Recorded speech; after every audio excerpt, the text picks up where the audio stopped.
enyi m nwanyị si na nwa enyi m nwaanyị bụ n'afọ abụrụ nke m. Ofu nwoke si m na ya na one girl na-akwụ fa wee kwugide this girl wee sị ya na ya dị ime, ya wee tie wee si oke na ya ga-anụ ya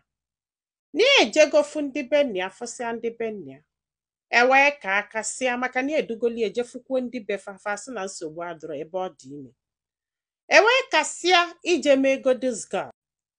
Enyi ya nwaanyị wee bịa bie wee sị ya na o nwee ife a chọrọ egwu anya wee sị ya kedu ihe ọ this girl wee bata ife ihe oyi wee bịa odoghị anya na ọ bịara ime ka ya ma ma ya ga-elie ibongi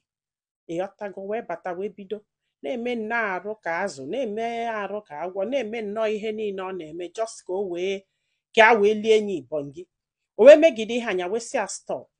na ya na-achọ ịnụ enyi ya nwaanyị ọ bụ ike anụ wee bịa ma ọ ya adọtie ka ha dị enyi ibongi ma ọ makwala ihe oche na ya bụ ewu. O wee sị a ka ya gwakwa ya na ihe a ji wee bịaba ebe bụ nọmba 1 na ebeli a na-emeli ya. In fact ka ya gwazi anyị eziokwu na ọ kalịa mma na ọ kwụsị this marriage, na nwa enyi ya nwaanyị bụ n'afọ abụrụkwa nke o, na nwa enyi ya nwoke nke ọzọ, na ọ gwara ya nke bụ eziokwu kama na ọ chọrọ ịnụ ya duto na ọnyanwa bụ onye ji ego and nyanwa bụ onye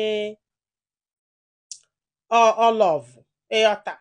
Ya wee si anya kpọọ enyi ya nwaanyị ebe a kịta anụnwa ma ọ ga-ekwu ihe a n'iri ọsọ ka eke ya si ekwu ya n'iri ya na ya ma nkwu ya n'iri ya and even na gị nwa jụọ ọnya na ọ ma nkwe na ọ chọkwa anya jee mee gị na kama na ya agwa gị nke bụ eziokwu na ya chọrọ ka obie na-atị ya afụfụ bọsị ọ ga-eme good girl. Si ike wee kwụrụ ọtọ wee gwa ya na ya mụrụzi nke a na-eche eche na ya mụrụzi ma this girl ọ bịa gwa ya ihe anụnwa ka ya wee sobe nyanwa ka ihe ọ gwara ọ bụ eziokwu akwa ịghọtago. And na ya chọrọ ije jụ this girl ya jụọ ọnya kịta ọ bụrụkwa na ọ bụrụ eziokwu n'ifu na mara eji a nwezi ka iru ya esi wee dị ya. Mana ebe bụzi nsogbu bụ na ya mụrụ ma ọnya still gaa n'iru with this marriage, ka ọnya kwụsị this marriage amụsịa nwanya nene ọ bụrụ nwa ya ka anụ bịa ọ bụkwa na ọ bụrụ nwa ya ka arapịa.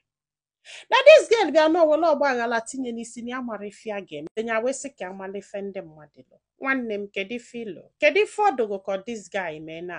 ọnya gaa n'iru jee mee ego this girl mgbe a mụzalụ nwa ka enene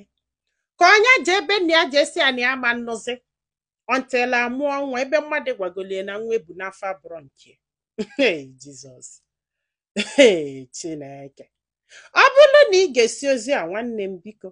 gwa anyị filo na comment section maka na ọ ga-enyelu nwa okolobịa aka iji ma ife ọ ga-eme ma nyekwazịalụ m aka tụso ozi a ka olu ndị ọzọ ntị. Ndị be anyị daalụnụ ka ọ dị n'ụbọchị ọzọ.